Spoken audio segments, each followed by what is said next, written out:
Ante todo, en el Día de la Bandera, eh, importantísimo en la historia peruana, quiero empezar agradeciendo a la Asociación Peruana de Derecho Administrativo, a la Universidad Católica Santa María, eh, y a todos los auspiciadores y equipos de personas que están trabajando en la ejecución de esta importante actividad por permitirme, tomando en cuenta mis excepcionales condiciones de salud, exponer desde Lima, pero con el corazón puesto en Arequipa en este momento.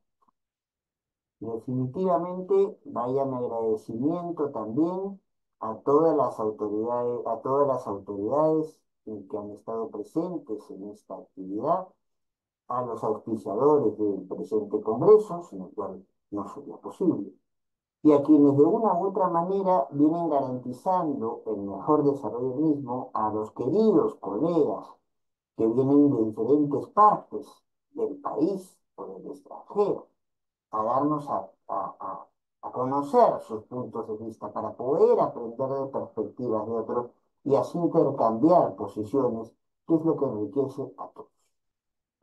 Eh, y por último, a quienes estando en el público van a tener la sacrificada situación de un viernes, un feriado, estar escuchando esta y viendo esta exposición. A vueltas con los alcances de los contratos ley en el Perú, es un trabajo de unos 30 caídas que ya está en el libro de ponencias. En los minutos que se me ha asignado voy a tratar de hacer una presentación más bien somera de lo que trata el artículo. Eh, en el caso, esta institución se ha dado el contrato ley, un tipo de contrato administrativo, en otros países de América Latina. Podríamos mencionar alguna experiencia chilena, podríamos mencionar alguna jurisprudencia de la Corte Constitucional Colombiana, pero donde esto se ha desarrollado con más detalle es en el caso peruano. En el caso peruano tenemos una aquí, voy a venir a contarles una posición que ya es conocida, reconocida al respecto. Está en una sentencia cuando fui magistrado del Tribunal Constitucional, está en informes profesionales que he hecho, y quiero adelantarlo para que no se vea que estoy torciendo la verdad de las cosas. Es mi posición y me ratifico. ¿Qué pasa en el caso peruano? En el caso peruano tenemos un enorme déficit de inversión y sobre todo inversión en infraestructura. En un reciente estudio hecho por la Universidad del Pacífico, una de las más prestigiosas del país, por encargo de AFIN, que es la Asociación para el Fomento de la Infraestructura Nacional, se señala que la brecha de infraestructura en Perú para el periodo del 2016 hasta el 2025 es de nada menos que unos 160.000 millones de dólares, de los cuales predominan los requerimientos en transporte, unos 58.000 millones, y los en educación, unos 31.000 millones. El problema en mi país es que esto no es nuevo. El problema ya se ha venido dando de manera muy clara desde el primer gobierno del fallecido presidente Alan García, donde se llegó a tener la tercera hiperinflación más alta de la historia. Y las inversiones serias en ese contexto no llegan. Lo que llegan son las llamadas inversiones golondrinas. Buscan un beneficio inmediato y una vez que consiguen ese beneficio inmediato para quienes han puesto el dinero o para quienes han puesto los otros tipos de recursos, estas inversiones despegan del país. Una de las consecuencias entonces del autogolpe del 5 de abril de 1992 es la Constitución de 1993. Y en esa Constitución, en el último párrafo del artículo 62, se va a establecer que el Estado puede suscribir contratos administrativos con cláusulas de intangibilidad. Lo que se quiere es que solamente quien ha firmado el contrato como repartición del Estado, porque se habilita que instancias subnacionales lo puedan suscribir también. Justamente el caso que vamos a contar al final tiene que ver con la municipalidad metropolitana, de Lima Metropolitana. Con un particular se establezcan cláusulas de intangibilidad durante la elaboración del contrato y estos en principio no las modificarán. Estos en principio no, solamente podrían ser cambiadas por un acuerdo entre las partes. No cabe una modificación unilateral y obviamente, como lo planteamos en el fundamento voto en particular concurrente, al cual haré referencia en breves minutos, eh, en la situación de poder darse alguna modificación de un contrato administrativo en el Perú se da en el escenario del arbitraje, primero, antes de cualquier eventual discusión jurídica. Entonces, lo que teníamos ya antecedentes que apuntaban a la idea de estos contratos con cláusulas de intangibilidad. No es que las prescribieran, pero de alguna manera el escenario ya venía siendo planteado cuando vemos decretos legislativos como el 662, la ley de promoción de la inversión extranjera, o el 57, el 757, ley marco de crecimiento de la inversión privada. Bueno, y después de la dación de la Carta de 1993, tenemos decretos como el Decreto Supremo de 5996 de la Presidencia del Consejo de Ministros, que van en esa misma dirección. O sea, lo importante es generar prestaciones recíprocas en este tipo de contratos. Por un lado, se va a buscar satisfacer el interés general y las necesidades humanas básicas de las personas, así como crear condiciones para su real desarrollo humano. Y en este escenario es vital entender que el Estado no puede cambiar unilateralmente las reglas establecidas en un contrato. Por otro lado, la parte inversora tiene una protección especial que le da una cabal tutela de las condiciones que se establece el contrato. En esa misma línea hay dos sentencias muy claras del Tribunal Constitucional que llevaron a que en su momento fueran declarados todas las demandas que llegaban al tribunal cuestionando este tipo de contratos leyes, fueran declaradas improcedentes y muchas veces improcedentes de manera liminar, pero tenemos más recientemente un pronunciamiento de la actual composición del Tribunal Constitucional que, con todo respeto, entonces, creo que desnaturaliza el sentido de la cuestión. Me voy explicando.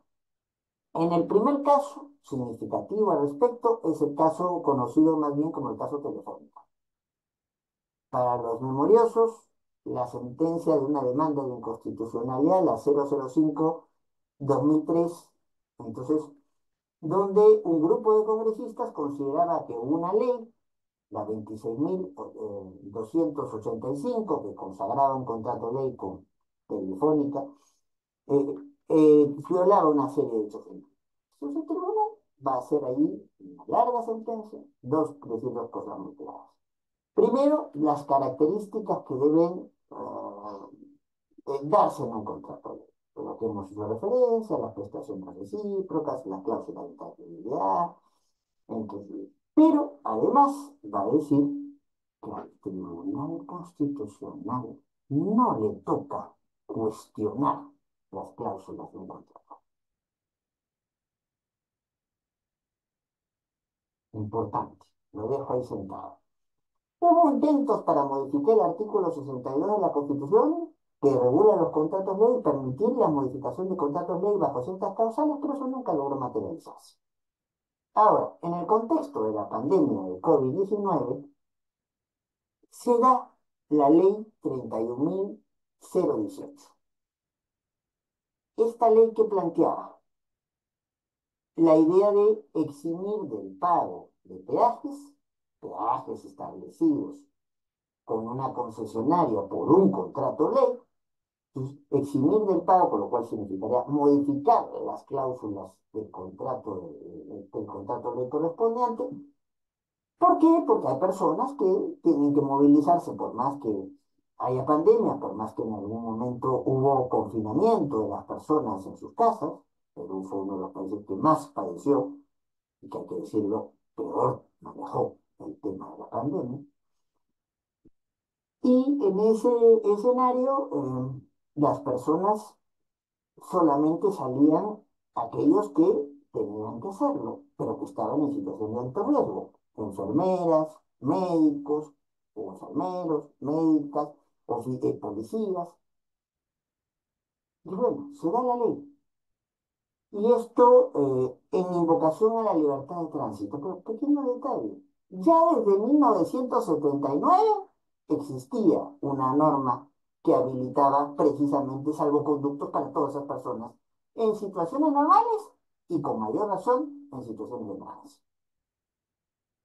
Cabe tener presente que la Constitución, sí, es cierto, consagra un modelo de economía social de mercado con subsidiariedad y solidaridad, tema que me encanta, pero que no hay no podemos entrar en detalle aquí para poder analizarlo, pero ese mismo modelo admite como límites razonables la plena vigencia de derechos y la plena vigencia de cláusulas de intangibilidad planteadas en un contrato de ley. Caso contrario, entonces libertades como las libertades de contratar, de contratación, o la posibilidad de hacer inversiones en beneficio de la comunidad, del interés general, del interés público.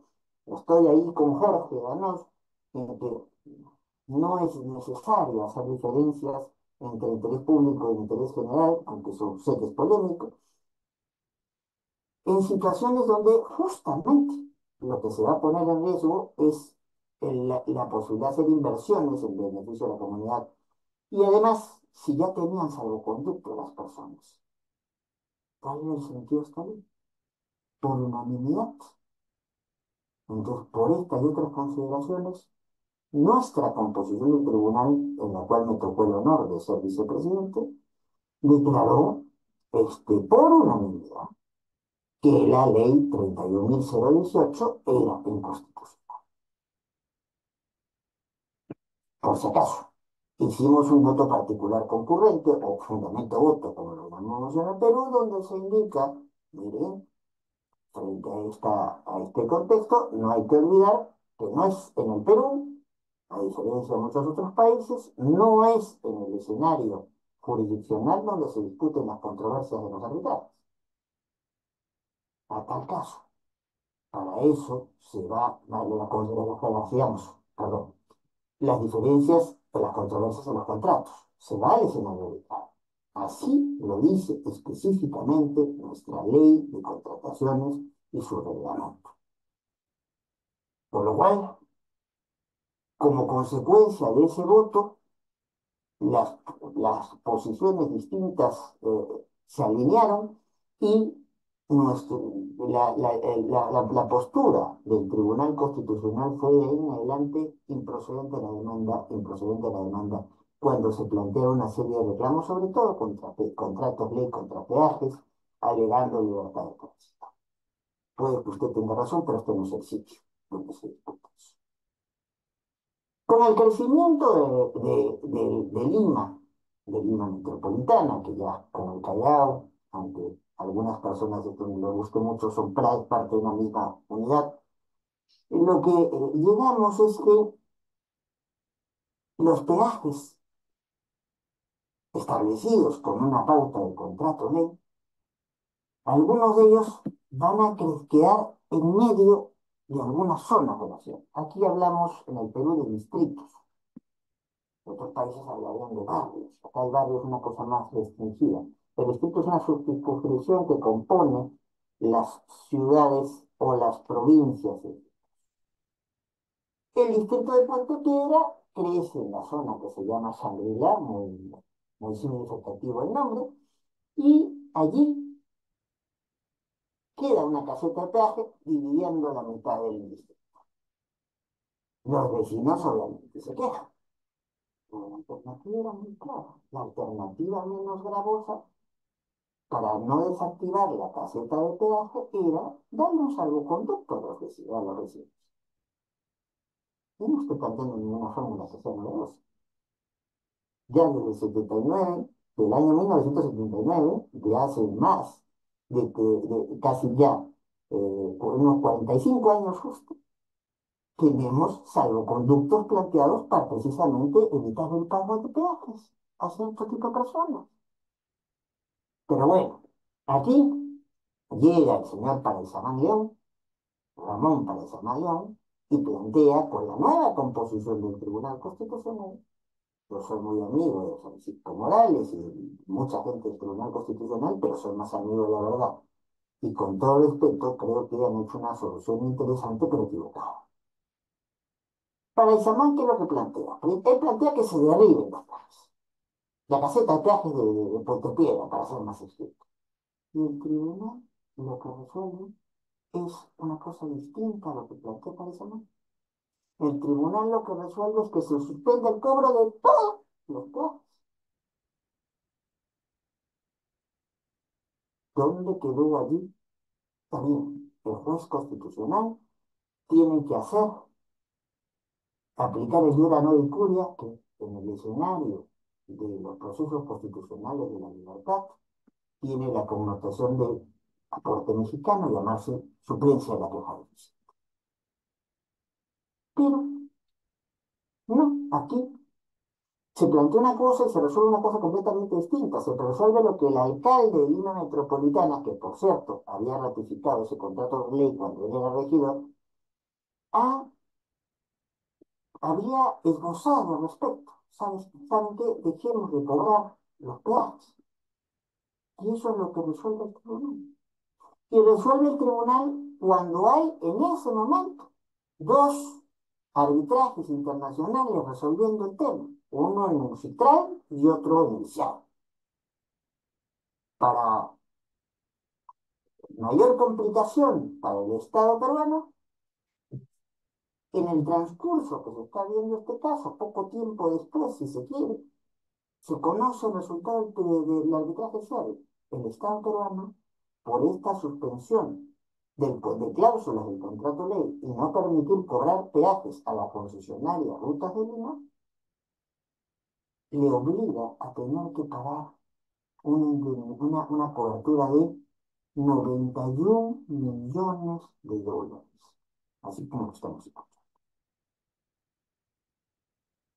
El Tribunal Constitucional, entonces, argumenta razones de orden público o internacional en algún voto.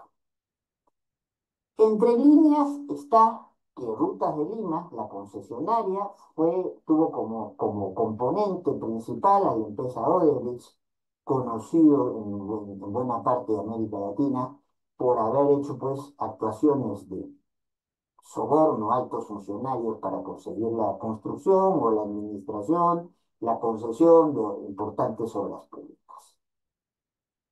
Pero es el escenario del Tribunal Constitucional el establecer si se ha cometido un delito o no.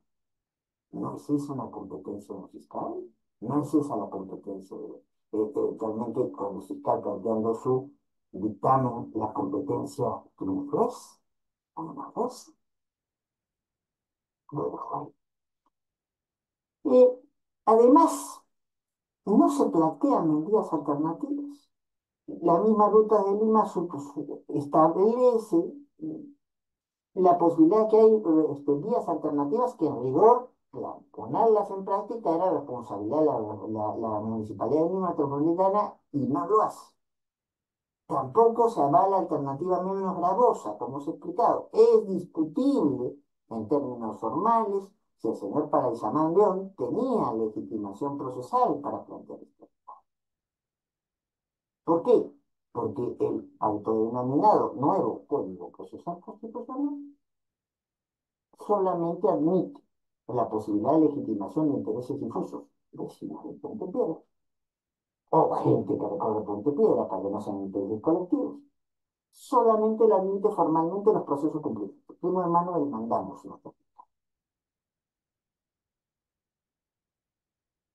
Ya, proaccione y lo permitimos, pero no es suficiente con eso. ¿Por qué? Porque no estamos ante un juez, no estamos ante un fiscal para ver, un juez penal para ver si hay un delito.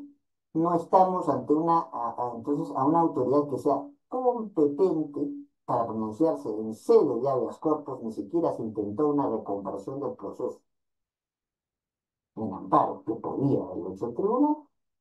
¿Y cuál es la consecuencia de esto? La consecuencia de esto es que al haberse suspendido la aplicación de algunas cláusulas del contrato ley de peajes de rutas de la concesión de la con rutas de Lima, pues la estabilidad de las cláusulas de intangibilidad se ha visto menguada en un país que en este momento está en recesión económica y que si crece el próximo año va a crecer optimistamente en un 2,5%, cuando necesitaría crecer por lo menos al 4%, y lo óptimo sería que crezca un 6%. Entonces, y lejos de facilitarse las condiciones para la inversión, y no se entiende que cuando hay estas consideraciones de cláusulas de intangibilidad, estas cláusulas, si son planteadas de manera razonable, y en este caso lo era, no permiten alegar el mayor valor de los derechos humanos. ¿Por qué? Porque como todos sabemos, los derechos fundamentales tienen límites en su contenido y tienen límites en su ejercicio. Esta es la actual situación de los contratos. Polémica su creación, pero nadie la ha declarado inconstitucional formalmente. Eso de declarar cláusulas inconstitucionales que están dentro de la Constitución no ha sido hace una práctica sugerida por Basso hace muchos años, pero no es una práctica de nuestro Tribunal Constitucional. Y tenemos pues un contrato administrativo como el contrato ley herido de muerte. Queridos amigos, queridas amigas, ustedes hoy suscribirían un contrato ley con la repartición pertinente del Estado, ¿no? Muchas gracias por la posibilidad de intervenir en este importante congreso. Un abrazo para todos y todas en el Día de la Bandera. Hasta siempre.